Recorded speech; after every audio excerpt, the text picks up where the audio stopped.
Well, it's time for another Hot Air Sports podcast, and you'll notice an extra face this time. It's normally just myself, Macca, and me mate Mahona. A very big welcome to Riki Paewai, former Diamondblacks pitcher and also part of the San Diego Padres minor league system many years ago. I can say that now. You're getting a bit older, Rick. Really old now. So, but pleasure to be here, boys. Yeah, we want him to come back at some stage, mate. Don't put the boot in too quickly. So we're just focusing today's podcast on the recently completed Baseball World Series between the Tampa Bay Rays and the Los Angeles Dodgers. And I'm going to start with the question that's probably on every baseball fan's lips after that Game 6. Did Rays manager Kevin Cash cost his team the World Series, pulling Blake Snell in the sixth inning with only 73 pitches under his belt? And also, how do you think both are feeling a couple of days on? Yeah, I think it's one of those things that you're going to get a lot of speculation over. Obviously, analytics is a major part of the game these days, and as I said to you earlier, it's one of the reasons I struggle to watch the game, because I obviously grew up and played professional baseball in an age where your managers had a lot more feel for the game. There is a place for analytics, don't get me wrong, but when it comes to postseason baseball, I think the Red Sox and the A's are the biggest proof that analytics don't win World Series.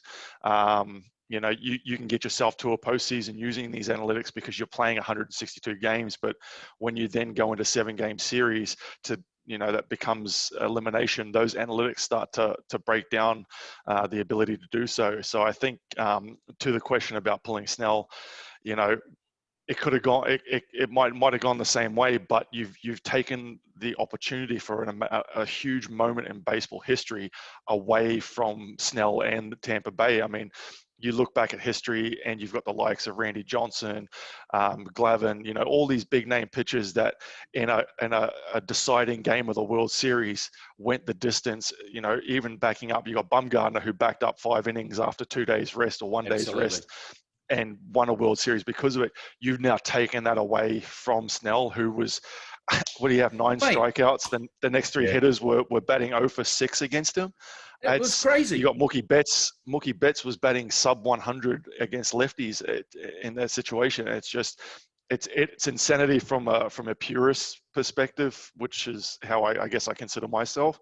And you have taken that moment away from Snell. So, I mean, you could tell from Snell's face as he was dragged, he wasn't happy, but that's where especially for starting pitchers, that's where you shine is in those moments where you need to dig a little bit deeper than you normally would in a regular season game. And you do, because you've got that drive of having thrown 6 innings or 5 innings, having done so well to push you to go that little bit extra. You bring in a reliever in that situation with a runner on base, you got 1 out, you need these next 2 outs to keep yourself in the World Series. It doesn't matter who you are. It doesn't matter how special you are. That is a tough situation to come in and execute your pitches. And what happened? You had a pass ball. You gave up some weak hits, and that was all she wrote.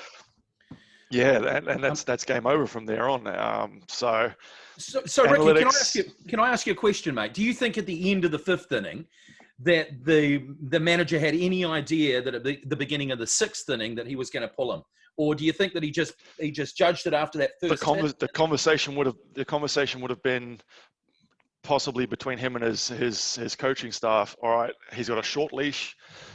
Going off the analytics, this is what's happened before. And as soon as he gave up that hit, that was it. There was no question that decision was made before he went into that inning. And I don't believe that's the right call, especially, in that situation. When you bring in relievers, you're bringing in the unknown. You've got a starter there who's just cruising through the lineup. And, whether the analytics say yes or no, I don't see it as the right move. No. I guess what was in the back of Cash and his coach's minds was that after that first hitter, it was back to the top of the order for the 3rd time through. And we've seen so many other pitchers that struggle when they've got hitters up there for the 3rd time, don't they? Yeah, and that's the thing. You've got to weigh out whether you take that risk of bringing in a reliever in a tight spot and putting him into that situation, or you leave a guy who's just settled in. He's 5 innings. He's found his rhythm. I completely agree with the whole going through the lineup again. They've seen him twice, but I mean, they hadn't touched him. They hadn't got a hit off him. So It didn't look like it. I'd rather take the risk on my starter, them seeing my starter for a previous 2 at-bats than bringing in an unknown entity. Especially when there was no tomorrow, right? I mean, this is it. There's no... It's someone as ignorant as I am watching baseball. I mean, I take a casual interest. I like the sport, but I just couldn't understand it. I got a text from Echo. I just wandered away, did some stuff, and he said he'd pulled the pitch. I just could not believe it, mate.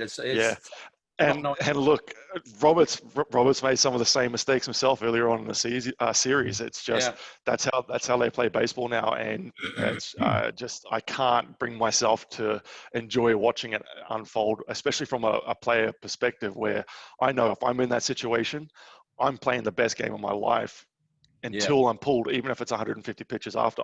My arm will fall off before I start declining if I found a groove. So well, that's interesting. Leads us on to the next question, Riki. I've seen this online from a number of Giants fans, especially. Do you think there should be an asterisk attached to the Dodgers championship because of the shortened season? See, and I question that myself, but it's like anything in that situation. Every team had the same opportunity and were put in that same situation. So at the end of the day, you were the best out of every team that was in the league. If you want to put an asterisk against anyone, put it against the bloody Astros, mate. The dirty Astros. Honestly, I mean, if we're going to put asterisks against anyone, you can't be found guilty of doing what you did and not pay any penalty for it, and then have the commissioner tell teams they're not allowed to throw at people. I mean, that baseball in my day was if you did anything that was in that unwritten rule book, I'm going to put one in your hip. I'm not going to put it in your head. That's stupid, but I'm going to put it in your hip, and I'm going to show you that this is baseball. And obviously sports has changed these days. I mean, hockey's probably the only sport that still maintains the real bravado of, if we got an issue, let's punch it out and spend our 2 minutes in the box. But for a commissioner, I mean, we're getting deep here, but my opinion on MLB at the moment is pretty low in the way they're changing the game. I think they're doing too many things to it that is just going to kill it from a purist standpoint. And if you're American, you're a purist. You don't want to see these changes. And then whether they're trying to attract more people to watch the game, you're either going to watch baseball or you're not. Having these little extra things added into it is not going to make a difference. Not like cricket, taking it from a 6-day event to a 2020. That's a big difference. Making these small changes isn't going to. We're big fans of the 2020, aren't we, Macca? No, we're pretty much traditionalists too. Let's not get off. But then that's it. Let's stay on the World Series. Okay. That probably leads on to another question. You're probably not actually going to like any of these. What's the best new rule or innovation they brought in this year that you think may be able to take forward into a normal season, if any? Don't like the 3-batter minimum. You can scratch that from the list. The DH in both leagues. I think if there's a rule that I'm going to say, yes, take it on and let's go, it's the DH. Whilst I was a National League pitcher, I used to love the opportunity that I was going to hit because I was a catcher before I turned pitcher. But in terms of the game and actually making the game, smarter, I think the DH in both leagues is the one to go, because obviously when you go postseason, they both adopt it anyway. So. Yeah, what about the double headers when they are forced to have a double header, just having the 7 innings? What's your thoughts on that? Yeah, see, I don't mind it because I've also spent a lot of time in international baseball, and so 7 innings baseball has been obviously with the Tuatara. We play 7-inning baseball because we want to get these games in. From a purist standpoint, I'd like to see 9 innings played, but if you're going to be out on the field for 8 to 10 hours, if you're playing 2 9-inning a double header, it's safety of your players, but also you're not going to get the fans watching all that baseball. So I do understand that, and I understand the logistics side of that Very good. Well, getting back to the series, the Rays never held the series lead during the 6-game series. But do you think they held their own against the more favoured Dodgers? Yeah, definitely. I mean, they're a good team. It was good to see them there. I mean, Yeah. it's been a few years, but I think that's the thing with baseball is any team that makes it there is going to be able to hold their own. I think the biggest thing for me in watching the World Series and watching the postseason from the Dodgers is their change in their at bats. And they weren't just swinging for the fence in every at bat. They were actually looking to put the ball in play. I mean, I think it was Seager and Bellinger had a couple of really good at bats where they fought off two strike pitches until they got one that they could put into play. Whereas the last couple of years, the Dodgers have been swing for the fence. If you miss it and it goes in play, well, great. But we're trying to put the ball out. And that's where that whole analytics side of thing comes into play with postseason. What works in the season isn't necessarily going to get you a ring. Mm. Absolutely. I want to ask you, Riki, Game 4, did you catch any of Game 4? That was an absolute stone cold classic. Yeah, no, I only caught the highlights from Game 4. Unfortunately, it's like I said, it was Dodgers are my team because they the first team I ever went and watched over when I was a kid. But I just couldn't bring myself to with the shortened season, and there wasn't that same drive to watch all the games. But no, from what I saw in the highlights. What'd you make of the end of it then? You must have seen how the game ended. What did you think of that? It looked like almost a two-era end. 2 fielding errors. Kenley Jansen needs to get his head pulled out of his backside. Yep. He made a comment after that game too when someone brought it up. He basically just shrugged it off when they said, "Oh, why weren't you backing up home plate?" And he just said, basically. And I got no time for that. I'm a hustle guy. You got to be where you're supposed to be, otherwise you're sitting on the bench for the next 10 games. So I hate seeing that, but I also don't think that was Robert's play by putting Jansen in that position. He's not his closer anymore. He doesn't have that same electricity that he used to. Yeah. As you're well known being a pitcher yourself, it's usually the standard of pitching staff that'll win you a title. And you could say the Rays possibly had a better unit with Snell, Glasnow, and Morton, and that monster bullpen. Where do you think it fell apart for Tampa? It'll be in the management for me. You need to manage your starters and your bullpen well to win. To get yourself to the World Series and to win the World Series, you need to know how to manage your staff. And I think obviously we've talked about Game 6. That's pretty much down to the wire, and you mismanaged your pitching staff. So if you've got a monster bullpen and you've got a good top 3 in your rotation, if you don't manage them well, I'll change that around. If you manage that the right way, you're going to win. It's you look at the way the Dodgers staff was managed in the games that they lost compared to the games they won. That's the difference. Letting Urias go, he just killed it, man. And there's been times where you'd probably think with these analytics he would have been pulled, but was given that opportunity to just stick it out. But it's the management, the management of the pitching staff, I think, is the key for Tampa Bay. Hey, mate, the difference in the payrolls between the two sides is absolutely astronomical. One side basically the lowest and the other one close to the top. How do the Rays manage to assemble a team that could take on the Dodgers when they're paying them, peanuts? Good scouts, man. Good scouts and a good minor league system, coaching staff. We've seen it with a few, like even the Padres. I know their payroll's gone up a fair bit than what it used to be, but if you can manage your minor league system and your scouts do a good enough job, you can still put a good team on the field. Superstars don't necessarily win World Series, but if you manage those superstars well, then they do. But it's all about your management, your staff that are looking after who's going on the field. So what'd you make of Rosarina then? Speaking of guys that weren't being paid much, but rookies, he did absolutely amazing, didn't he? I mean, you couldn't. Yeah, I love seeing stuff like that. I mean, I've had a few of my old teammates that I played with San Diego. David Freese is one of them. He's not a well-known name, and and he's won a World Series for St. Louis basically, and he's done a lot of good work with the Dodgers. But I like seeing guys that aren't superstars make all the difference. But then we need to talk about Betts and how Boston must be feeling about that trade. Yeah, we're not talking about that. Raymond had more hits in the postseason than he did in the regular season, which quite incredible, really.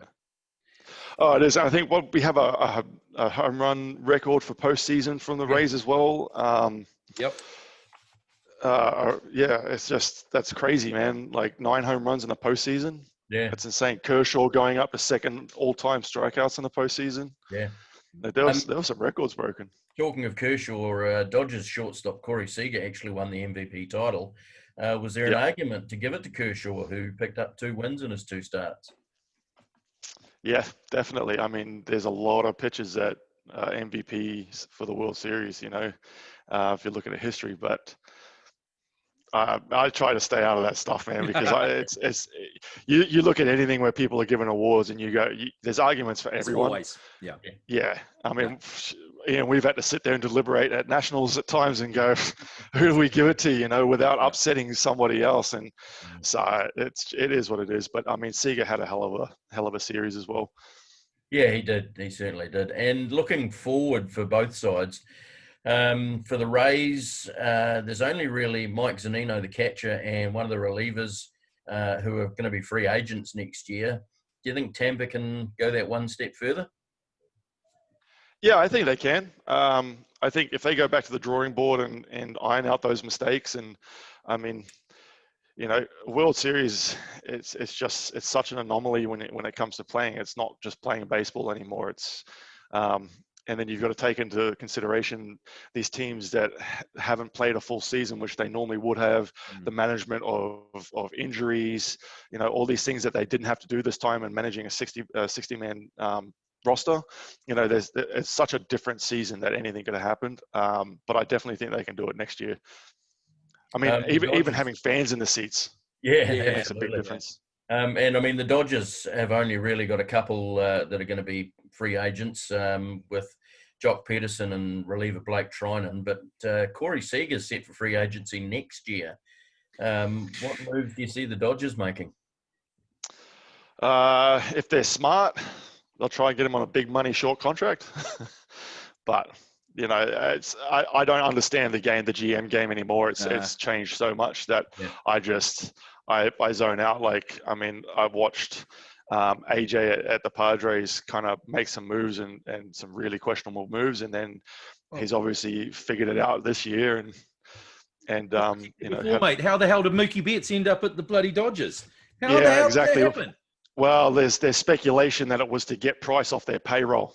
They they use that as a sweetener to stop paying Price. Is $92 million over the next 3 years, and I think the deal that they cut, the Dodgers were paying $16 million a year that Boston didn't have to pay. So that was kind of how that all worked out. But it's only speculation, as it always is. But selling your best player, I mean, it's madness to me. I just don't understand this. You sell your best player to make money, and yet you don't do anything, so you don't make money.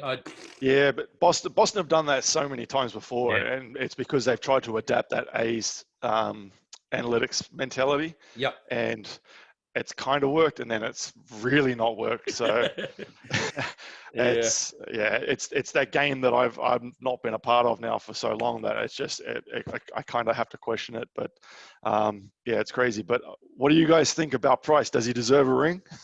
Oh, did he? He didn't play any. He pulled out, didn't he? He didn't. Play. Yeah. He opted out of the 2020 season. Right, So no ring. The price is wrong, mate. The price is wrong. It is. Hey, no, I don't know whether you saw this play. I think it was in game 3. It was in the first innings. It was a hit and run, and Mookie Betts straight to first base. It looked like he was going to get there easy. Shortstop straight to G-Man Choi, who's about 15 stone there at first base, and he did the split. So I don't think I've ever seen a more flexible 15-stone man. What's the story? Oh, I've seen a lot of them. I have seen a lot of them, man. That's kind of, if you're 15 stone and you want to make it to the big leagues, you're doing something to set yourself apart from all the rest. Yeah, You've got to be able to hit, you've got to be able to field the ball. But if you can do the splits, your scouts are sitting there going, that's the guy I want at first base. Absolutely. You must have learned that No, at the it's always cool to see it. And I had my wife, one of the first times she watched me play, I did the splits at first base, and she kind of just went, well, I didn't know you could do the splits. And I was like, I can only do it in that situation. Like if you said, get down and do the splits now, I can't. I can only do it with a glove on, love. Yeah. Yeah. I guess I've got a couple of other questions about a couple of managers, but before we get on to that, how much of a COVID-idiot is Justin Turner? I'm part of a ex and current pro or MLB and MILB Facebook page that has like 15,000 members in it, and that's been the hot topic of what's you got the guys here going, screw that. If I just won the World Series, I'm doing the same thing. And then you got the other guys that are sitting there going, well, that's it's irresponsible. But I can't believe he's done that. I mean, they tried to say that the test was inconclusive, I think. Is that kind of the false negative? The first one was inconclusive, but the second was positive. Well, you've got Dave Roberts, who's Hodgkin's lymphoma recovery, in that clubhouse, and you've just put his life at risk. And this is the argument I've had with a lot of people, especially being in New Zealand. We're obviously lucky to have dealt with COVID the way that we have. But the people that dismiss it because, it's only killing old people, or it's only killing the weak, it's just, well, what if you're that person that's got to, put yourself in that position? Oh, but I don't. And it's like, well, see, that to me is just pure ignorance. And that's the world we live in at the moment, is a world of ignorance and a lot of misinformation as well. But no, I think it's a pretty poor choice on Turner's behalf, especially considering he had such an awesome freaking World Series. Yeah, beautifully said, mate. Beautifully said.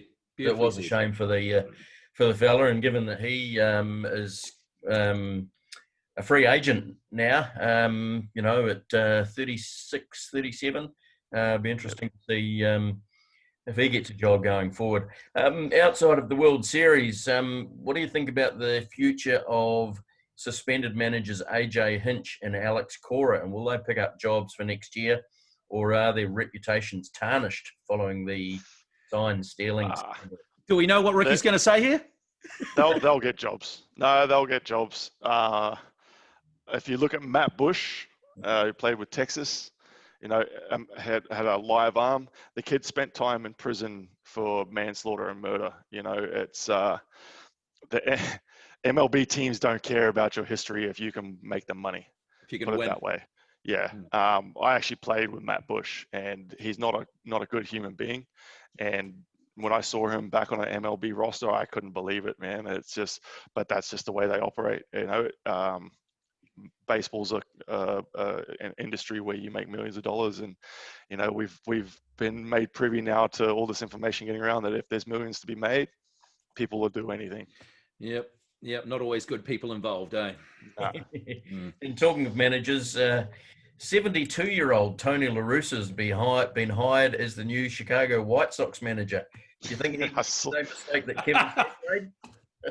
I don't know if he'll have the same impact he used to.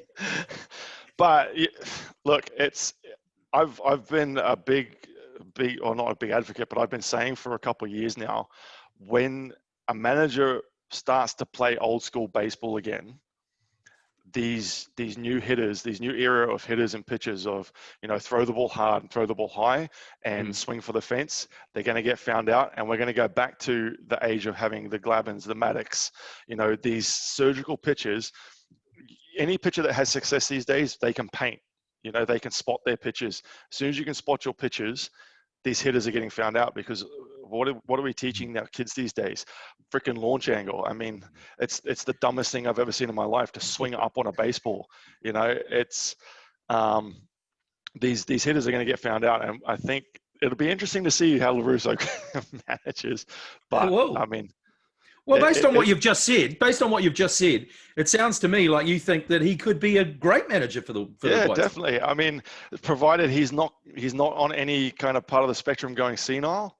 Yeah, the Joe Biden Trump sort of spectrum. Oh my God, let's not go there. Hang on. If they're in their 70s and they can run for president, surely La Russa can coach MLB. I think the hardest thing that they'll find is whether he can adjust to the new age of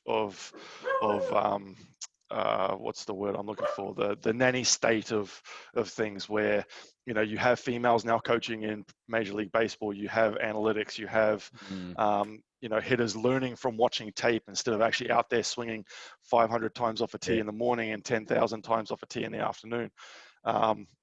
So I think that'll be his biggest hurdle is learning to work with staff and not cussing them out and calling them monkeys and effing this and CUNT. So I hope I didn't. And what about the umpires? You think the umpires will look forward to him coming back as well? Mate, if they're not gone in the next 2 years, I'll be surprised. Yeah, you reckon they'll completely get rid of umpires? They have to. They've proven through this whole process of putting in an automated strike zone that they are freaking terrible. And MLB had the best referees or umpires of any sport in the world. I agree. They're fantastic. My God, they are amazing. On first base, just calling people out. 99.9% of the time they get it right. You wouldn't believe that they've made the right call, but quite often they do. But then you've got the Angel Hernandez of the bunch. These guys, you watch their replays and they're either doing it intentionally or they're just freaking terrible. But in a game of baseball that's decided by inches and milliseconds, I think we need to start taking the emotion out, which umpires have really got this chest of I don't want to say it. Spin it out. Come on. They have a chip on their shoulders. Yeah. And it is the way it is. It's when you have a battle between player and referee or umpire, you're going to have that. Well, I've got the final say and stick this where the sun don't shine. It's a traffic cop mentality, isn't it? Yeah, it is. It is. And I mean, Hernandez is suing the MLB at the moment for racially profiling him. I mean, how much of a chip do you need to have on your shoulders to not realize you're actually pretty bad? I mean, there's video footage of how bad you really are. It's like, if you get done for assault and there's a video of you walking up to somebody from behind and punching in the back of the head and going, well, it wasn't assault. Not guilty. How could you say it was assault? Yeah. I think one of the umpires that's still going around at the moment, he's probably not the greatest of umpires, but he amuses me, is Phil Cuzzy, the boy from New York. It sounds like he's come straight out of Sopranos. The new batter walks up to the place and all you can hear is, "How you doing?" Yeah, you wouldn't argue his strike zone, would you? No, quite right. But on saying that, it's also something that I've kind of missed in the game as well with having these video replays. Whereas back in the day, you'd have the manager run out and give a serve to the umpire. For me as a pitcher, that got me going again. Or as a hitter, it would get your team lifted. You don't have that anymore, and I think that's a part of the game that I miss as well. As I'm sure LaRusso's got a few good videos of it. But having your manager kind of have the ability to manage the game outside of the numbers and the spreadsheets. Game's never been the same since Lupin Ella stopped managing. Yeah, there's a few good clips on there, and then in the post game press conference, and they're asked what do they think, and they weren't back then you weren't censored. It was just, they were effing morons, and he's a stupid this and that, and I used to love it, man. Oh, the good old days, eh? The good old days. Yes, so is it going to get back to that, mate? You reckon maybe? No. So they're going to get rid of umpires? Make sure. Careful. Hey, I said far left. You can be on the left and we're good. But if you're far left or far right, it doesn't matter. Here's bad, here's good. Let's come together. Yeah, right. I agree. It's been a fascinating discussion. Thanks for your time, Rick. Not a problem. It's been awesome to catch up with you guys. The Hot Air Sports podcast again in the future to definitely talk a bit of baseball or even a bit before we go, what do you think about the ABL season? Are we going to go ahead? God, I Well, hope so. who knows? I think we won't really know until the players actually get out on the diamond. I think it's going to be one of those things that comes together at the last minute. So, It'll be in Australia, though, won't it? It'll be in Australia. Hopefully, it's going to be an expensive task for the Tuatara if they are going to base themselves over there. I mean, they did it with Ryan Flynn in charge in the first year. They had those 3 home series, but the rest of the time they were stuck in Australia, and that proved pretty expensive. And I don't think they've got the books back balanced since then. So it's going to be tough. But yeah, hopefully they'll be able to pull something together. They need a wealthy backer, Riki. You don't have some money in that closet behind you there, mate, just piled up there, no? I worked for Baseball New Zealand for 5 years, mate. Okay, so just renting them. I mean, it sounds like they need to figure some things out, but yeah, it's one of those things you can't drop the ball and lose this momentum because the Tuatara season last year was just amazing. Win or lose, it was great to have it here, and I really see it growing in New Zealand. And it's ultimately what we want. What I came to New Zealand for was to get to this point, and to see that ball drop would really hurt. But you've got to be smart about it. You've got to take care of your investors, but you've also got to be honest with them. And I think being honest with them and understanding that any business you're running at a loss for X amount of years. But it'd be good to see the government get in and really start giving some proper help. Wouldn't it? Oh, but it's not rugby, Riki. It's not rugby. So I'm hoping that'll happen. It looks like they've got the A-League and football sorted with the Phoenix moving over there. So, never know. We may get the same with the Australian Baseball League. Yeah. So thanks very much again, Rick. And awesome, guys. Beautiful, mate. Great talking to you.